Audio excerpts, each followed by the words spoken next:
Hello, my lovely edge dwellers. Lucca here, Power Sorcerer, and it is time for another Ask Lucca Live, episode 17 this time. So I'm on about 4 minutes early for all of you to be able to arrive. So I'm trusting that Facebook is going to send out their trusty message and tell everybody that I'm out here live, and that way everyone can arrive if you're off doing other things and have forgotten. So any of you who are watching this in the recording will be starting about 4 minutes in. So 4 minutes in, around there. So maybe you should put 3 minutes just to be sure you don't miss anything. And the first little bit will be about me explaining about things you need to keep in mind as I do the reading. Headachy today. I'll take this off. Don't like something tight around my head. So. Nobody here quite yet. Oh no, there's one person here. One person is here. I don't know who it is, but I can my little indicator in the top corner is telling me that I'm not alone in cyberspace here, which is great. So I'm just going to be quiet until I have somebody to respond to. I'm not going to just yabber away here. I'll do a little bit of my tuning in, as I always do as I start off. Hi, Carly. Nice to have you with me. So I'm just going to close my eyes for a moment here and start picking up, although everybody's been coming through loud and clear this week and getting their questions in early, which is wonderful. Hi, Jen. It's always wonderful when the questions come before I put the reminder out. That just makes me feel so great. So, and I'm trusting that the volume is good and all of that, because I can't check that. I don't have any volume meters on this like I do when I'm recording and not live.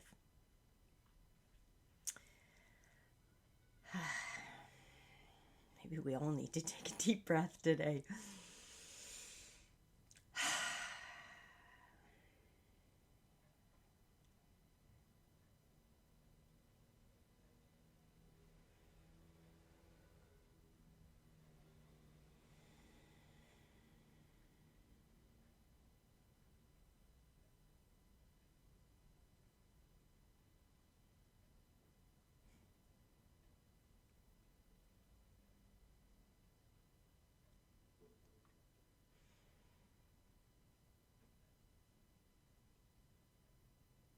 So I'll say something just for you checking in. Yes, there is volume. I'm just being quiet for a moment before we get started. Hi, Kimberly.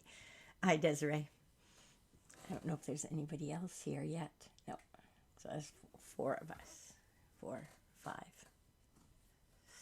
6.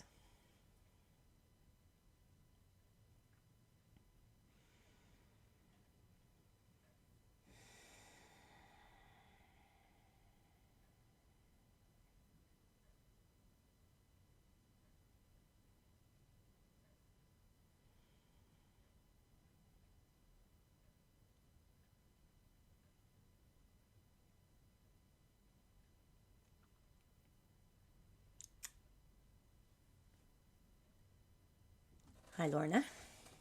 Let's have a look and see who else is here right now. Yeah, Lorna. Good. That's great.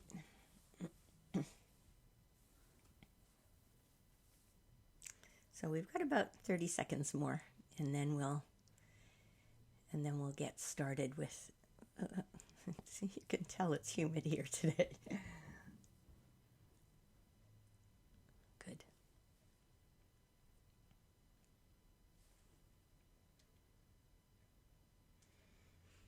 Okay, it's time for us to get started.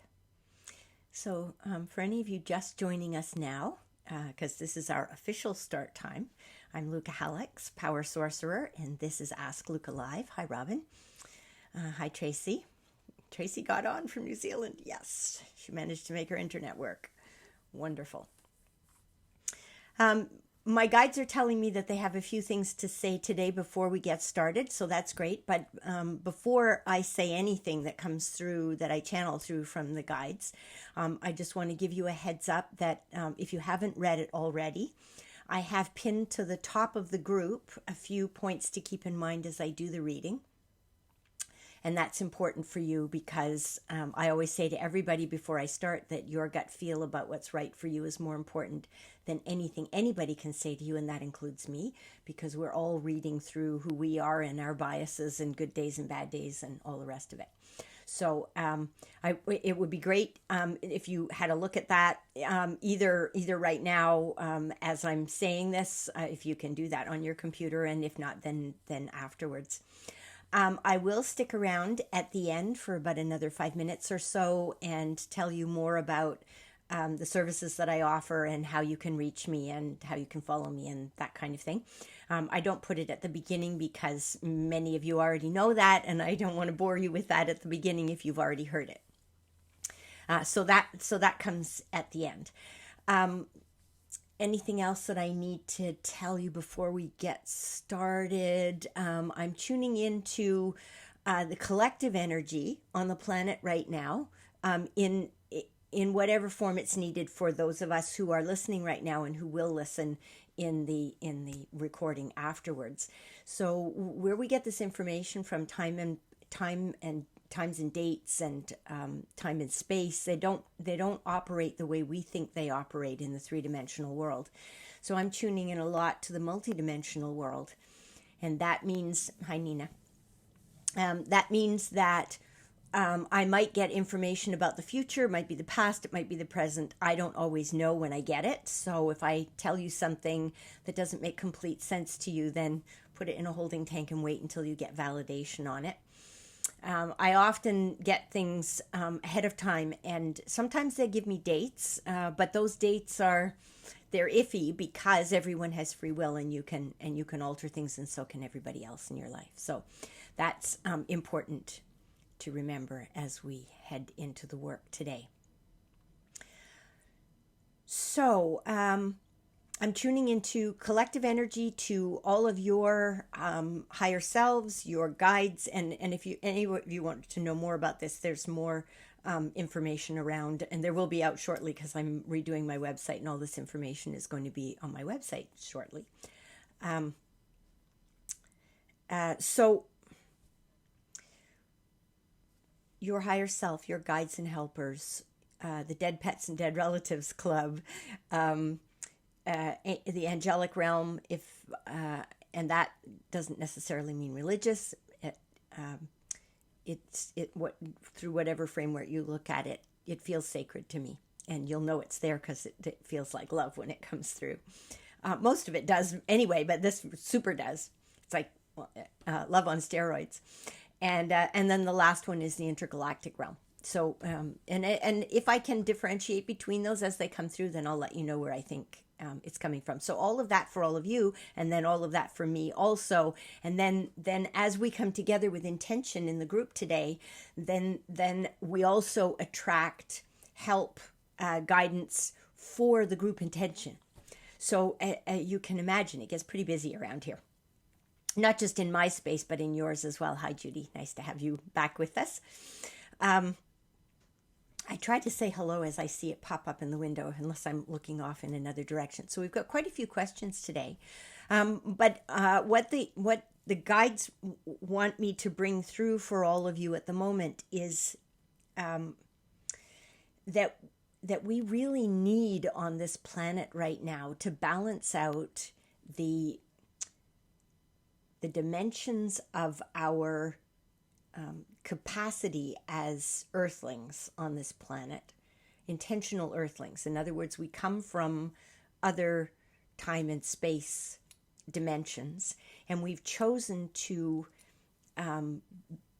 inhabit an earth suit, a body on this planet right now, mostly because there's huge learning to be gleaned as we shift dimensions from a three-dimensional world to a multi-dimensional world. And that's one of the things that I hope to do a recording of and make it available through my website very shortly, because a lot of people ask me what that is. And I won't go into it all today because we only have a certain amount of time here this afternoon. Afternoon if you're here. That won't be the case for Tracy in New Zealand. So we need to balance out the logical, reasonable, rational, linear side of ourselves, which is the side that operates in this world, that gets things done. But that part of us is not meant to be in the driver's seat. So the piece that we need to balance this out is our intuition. And our intuition is chaotic, non-spatial, non-temporal, non-linear. And it doesn't come necessarily with reasons. It just pops in. So if your normal existence is going along like this, and I say normal, like normal as in not your intuition yelling at you, then your intuition will go bloop, and it sort of pops in. So you'll recognize it because it just shows up without warning often. And sometimes it makes me go, because I think, oh, okay, well, you're lurking around in my head. I didn't even know you were there. I've had them sort of horn in on my thoughts periodically, and like comments from the peanut gallery, like those two old men in the Muppet stuff, where they're sitting up in the gallery and they're passing comment on what's going on the stage. Well, that's how they come in. So we're trying to balance all of that out. So all the work that I do is about helping people to hear their intuition better and understand it better, the language of it, because we all have our own individual language for our intuitive voice. So here we go. We are setting out. I've got one question left over from last week, and that's for Grace. And Grace wanted to know, she says, I would like to know if there are any messages about a business decision that I chose recently. Thanks. So Grace, your business decision that you chose recently. Well, my sense is something's already changed about it since you chose it, and changed for the better. And I think that it will continue to change. So we think that when we've made a choice, that what we've chosen it's like, okay, we've chosen, so now it's going to be the way it's going to be. But it isn't necessarily. It's like our decisions themselves they're living and breathing. They're like organisms, and they kind of go, ooh, and they breathe, and they pass comment, and they take abrupt left turns, and so we've got to keep up with them. We've got to be paying attention to them, tending them the way you plant a garden in the spring, and you put all the seeds in, and then you expect things to grow. And it's not good if you go and dig the seeds up before they've had a chance to sprout. But if we know a carrot is there where we put the carrot seeds. But the question is not, is it going to grow up to be a carrot? But it might go slower than last year. It might have a kink in it when you pull it up. A weed might come and grow in beside it. So we don't know. And the weather, we don't have any control over the weather. And so all of these things are factors that affect it. And some of those seeds may not come up. Maybe the weather or the soil isn't right. And this is all a metaphor for how we are with our decisions. Once we've made the decision, then in a way what we've done is we've pointed ourselves in a direction. We've committed to that direction. And then we'll see what comes out. And a lot of people come back to me after they've made the decision, and they're trying to deal with what has shown up as a result of having made that commitment. So my mantra says, set your intention and then pay attention and be curious about what comes. So you want to be scanning and adjusting. You want to stay out of judgment, be compassionate with yourself, expect success, and have fun. So that's the whole mantra. If anybody wants to know more about that, I'm in the process of doing a recording of that as well. So if you want it, then I can give you the list, but if you want to have the explanation of it, then just pop me a message, and when I'm done with it, I'll send you an advisory that it's done. Okay, so that's for Grace. So this week's questions. Lisa. Lisa says, will I find real romantic love this lifetime? I'm 55, so it would be nice. Yes, well, it's really interesting lately that what they're saying to me is love is love. So it doesn't matter if you find it at 22 or 75 or 90. Love is love. But is an experience that's different for each one of us, depending on where we are in our lives and what we want, and also what we bring to the table. And we bring different things to the table when we're older than we do when we're younger. And it's not better, it's just different. And we are doing different things with it. So it's like the container, the structure for it is different. If you meet the love of your life when you're 30, you may have children with that person. Or you may raise a family, even if you're not physically producing the children yourself. You're in a different productive stage of your life.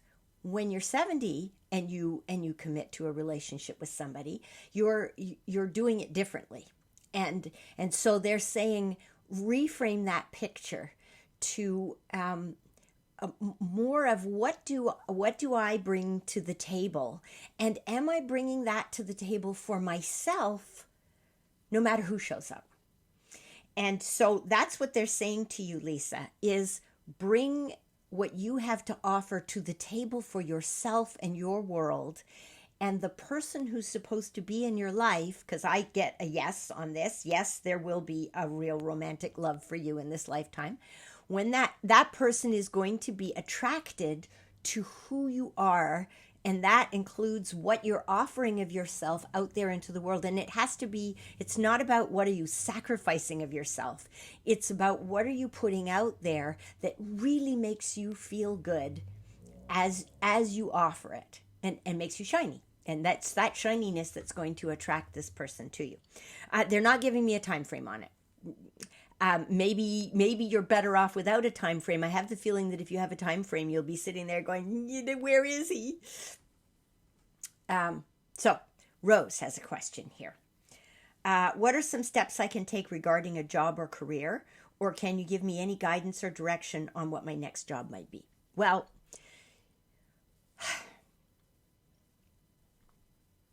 I do get clearly that you're not happy with what you're doing right now, but also that you're expecting that something's going to show up that is going to be the perfect job.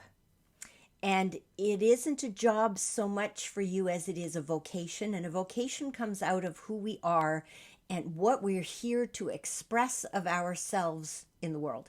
So I know that I am a service person. I have been that my whole life. It doesn't matter what I do. So I waitressed to put myself through university.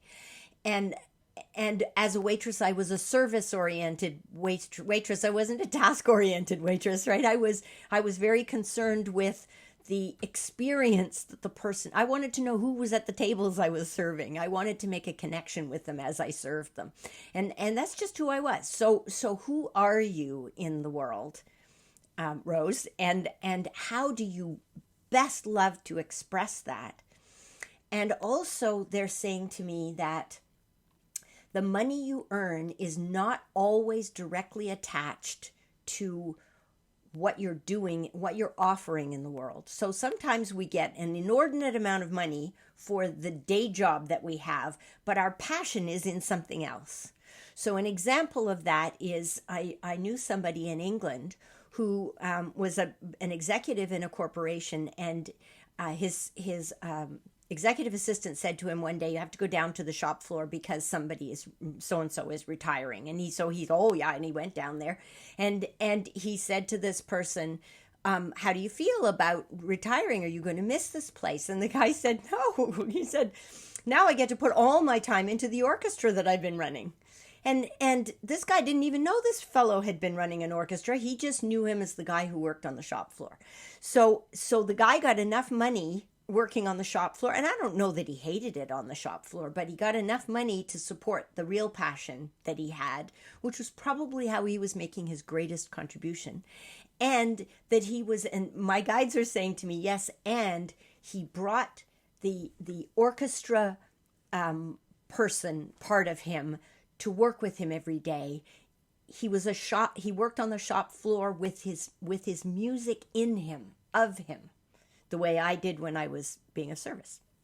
So that's something to remember as well. So what you're doing right now, Rose, about engaging with who you are and what you love to do, and running the camp, and doing the podcasting that you were doing and that kind of stuff.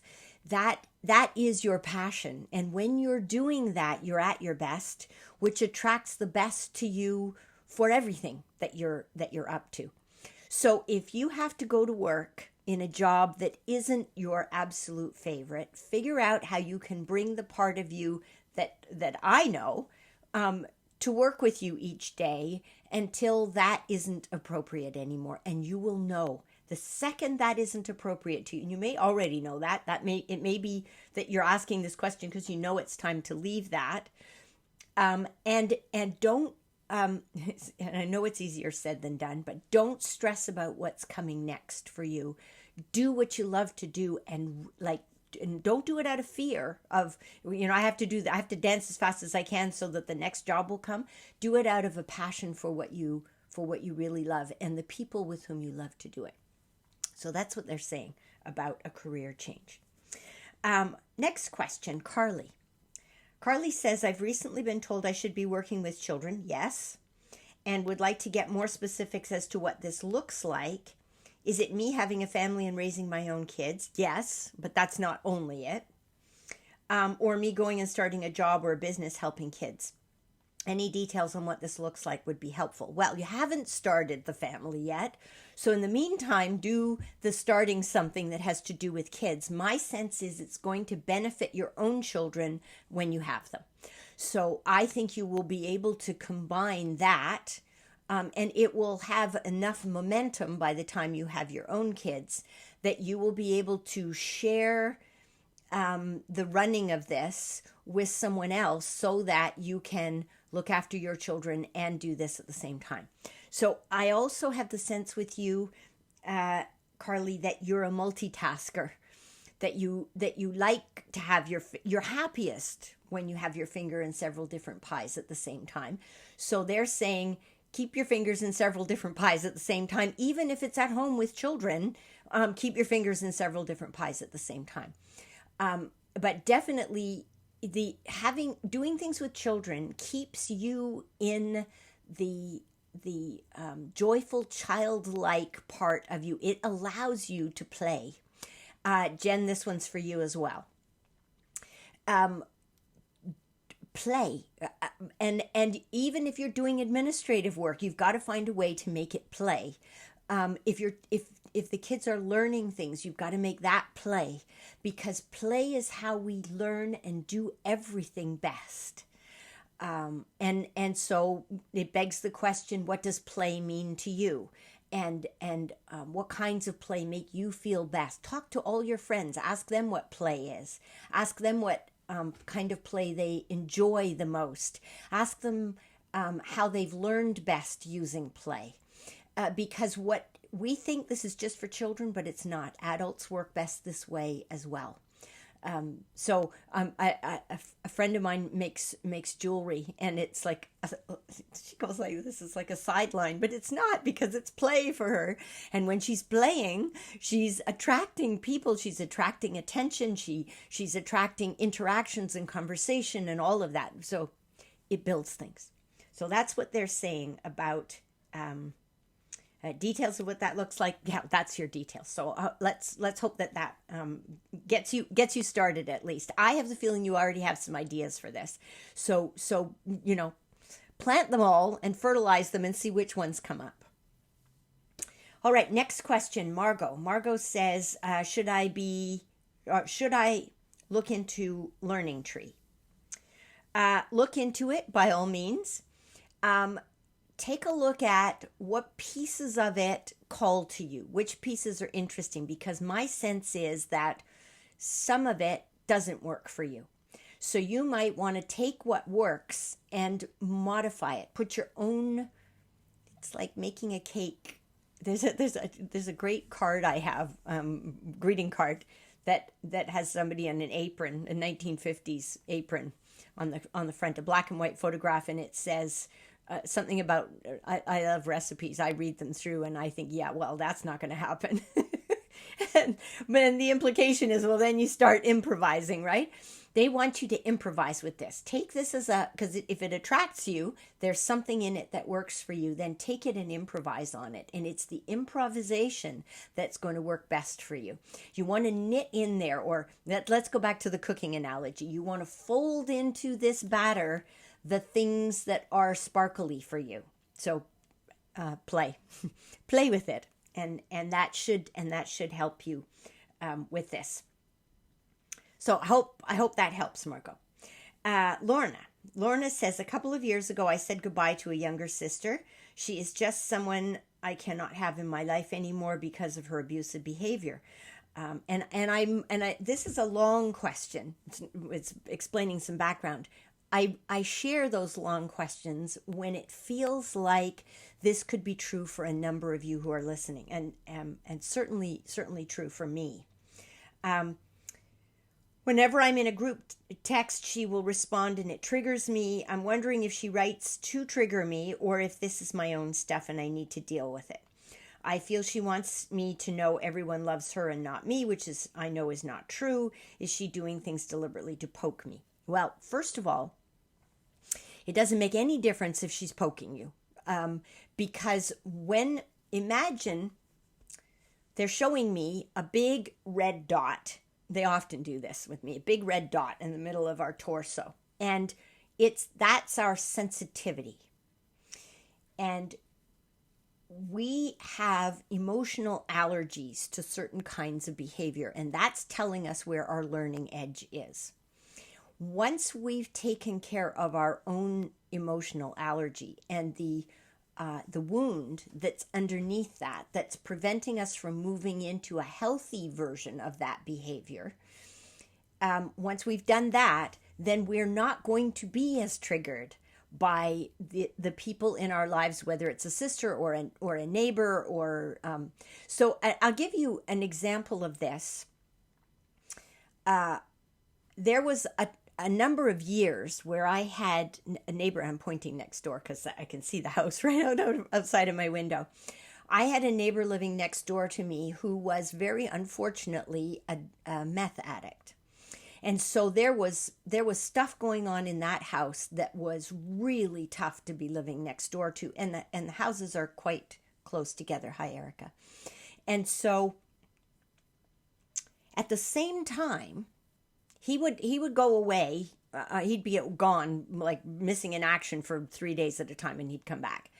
And there were pigeons out there, and pigeons drive me insane, or they used to. That goo goo goo goo used just it was like fingernails on a blackboard for me. And I began to realize that when the pigeons were out there, he was about to come home. It was like my early warning system that he was about to show up. And sometimes he would be there for 3 or 4 days. But I was curious about the pigeons thing. And one day, and I think what I was doing was a meditation, or I was doing yoga, or something where I was in some kind of an altered state. And I saw myself as a person who lived on the street, lying in a square somewhere in some really big city, and I was cold and I was hungry and I was sick and I was dying, and all around me were pigeons. The way you'd see pigeons on the Nelson Monument in Trafalgar Square, they were all over the place. And I realized as I saw myself in that moment that the pigeons kept me from being alone when I died. And so what I did in that lifetime, I say did because we think of it as being linear, other lifetime, was I took pigeons and dying alone, and I knitted them together so that every time I heard the hoo hoo hoo hoo of pigeons, I heard dying alone, in poverty, sick, on the street, cold. It evoked that in me. Big red dot on my torso. And so that as soon as I got that piece, pigeons have not irritated me. I mean, occasionally I think, oh, goddamn pigeons. But they have not triggered me as I used to be triggered by pigeons. So that's a pigeon. But we do the same thing with people with behaviors. It's like there's the behavior and the assumption about what the behavior means. So we want to go in underneath that. And there's lots of different techniques. You can work with a counselor. There's stuff that you can do to work at, to get under that. But the first thing you want to do is set your intention that you're going to unfold the goodness that's in this emotional allergy, that's in this trigger for you, that's in your big red button, which happens at the moment to be personified by your sister. So then you can say to your sister, thank you very much for pointing me in the direction of my healing. And what she does with it that's her business. She has free will, and she will deal with it as soon as she feels able, and that may not be until her dying day. But you don't need to worry about it for her. You make your choices about what's right for you, and then you choose how you're going to feel about this great big red trigger on your front, and how you heal that. So I hope that's helpful, Lorna. I'm looking at my clock. I've got about 3 minutes left. So I think I'll probably get through one more question, and the other two I'll have to push over into next week. But we'll see how we do that with this. So the next one is from Tracy. Tracy says, I saw a medical intuitive yesterday who said I had precancerous cells in my liver, pancreas, ovaries, womb, and lymph glands. We're treating it with high doses of vitamin C, vitamin K, lysine, and herbs. How long to eradicate them, and will they be fully eradicated, please? So Tracy, this is one of those where they're not going to directly answer your question, but they're going to explain some of what's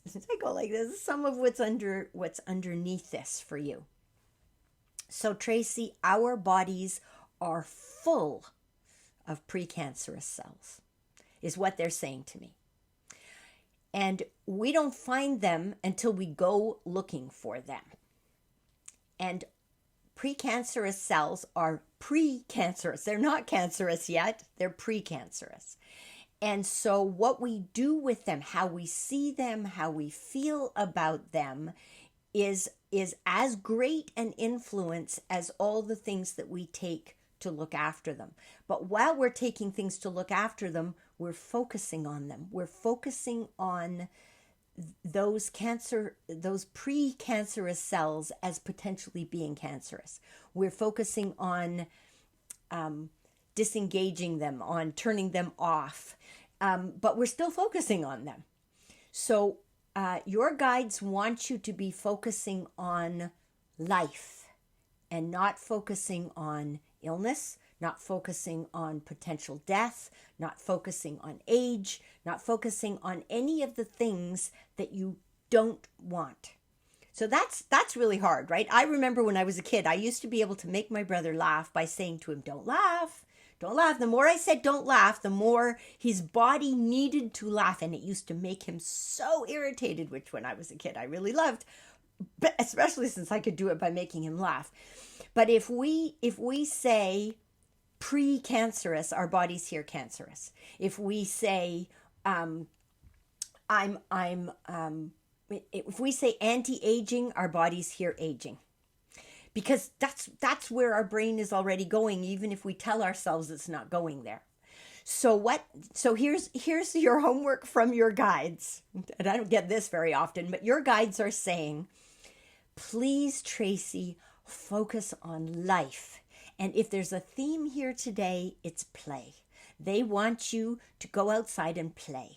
They want you to play on the beach. They want you to play in the forest. They want you to play at the market. They want you to play with creativity, play with animals, play.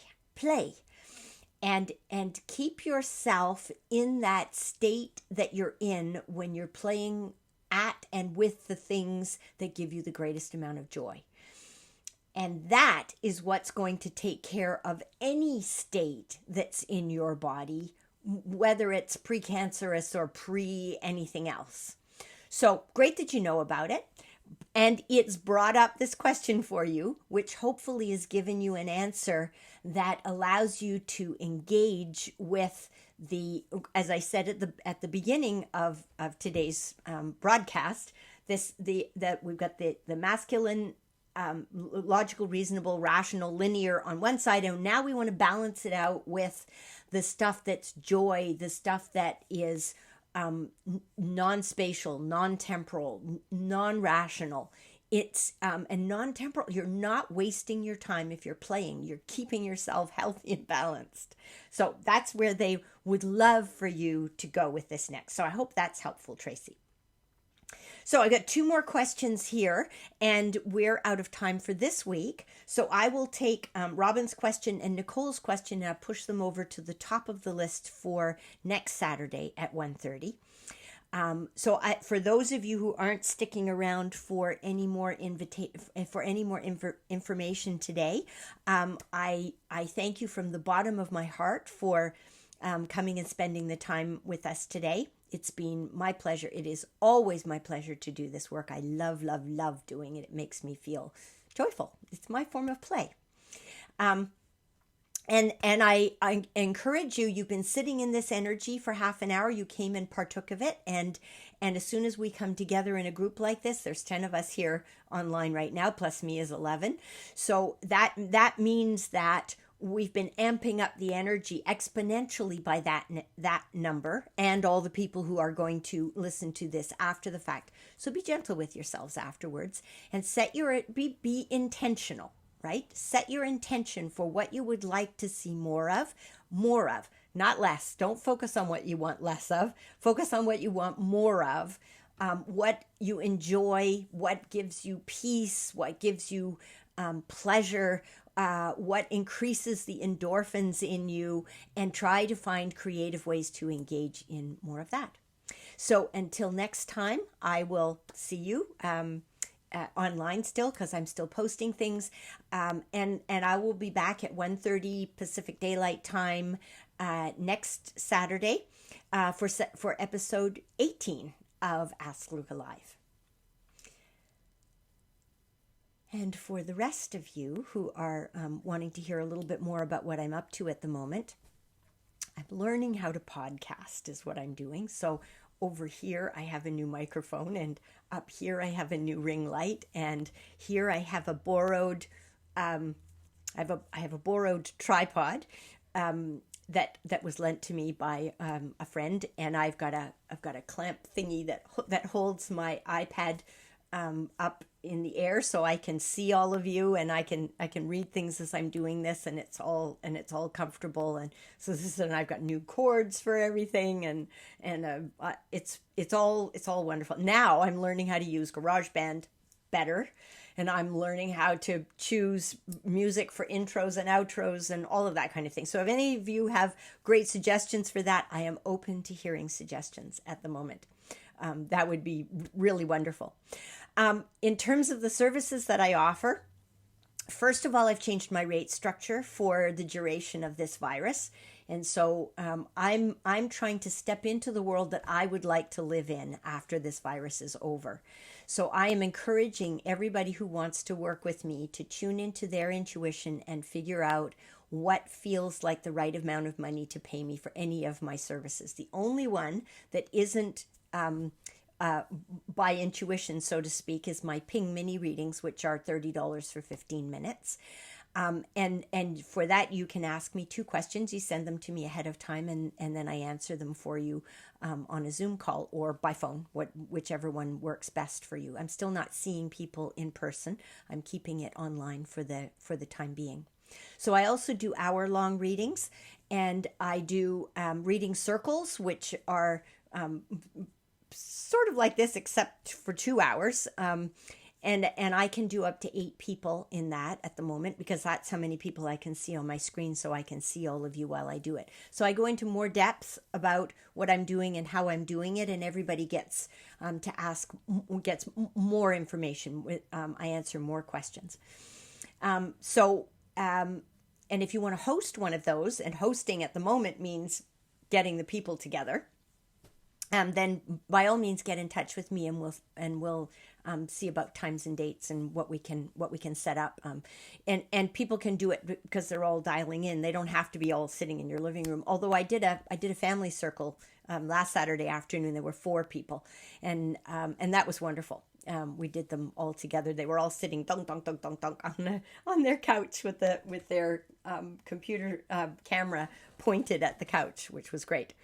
So that's one side of what I do is the readings. And then the other side of what I do is teaching people, coaching people, facilitating the development of all of your intuition in your personal lives and in your professional lives. Because one of the things that I've learned over all these years by working with it personally is that we can make much greater use of our intuitive abilities in our professional lives, in working with one-on-one with clients, in leading groups, in making executive decisions, in running our own businesses, in interactions to do with conflict, like all manner of different things. So I do that in 2 ways.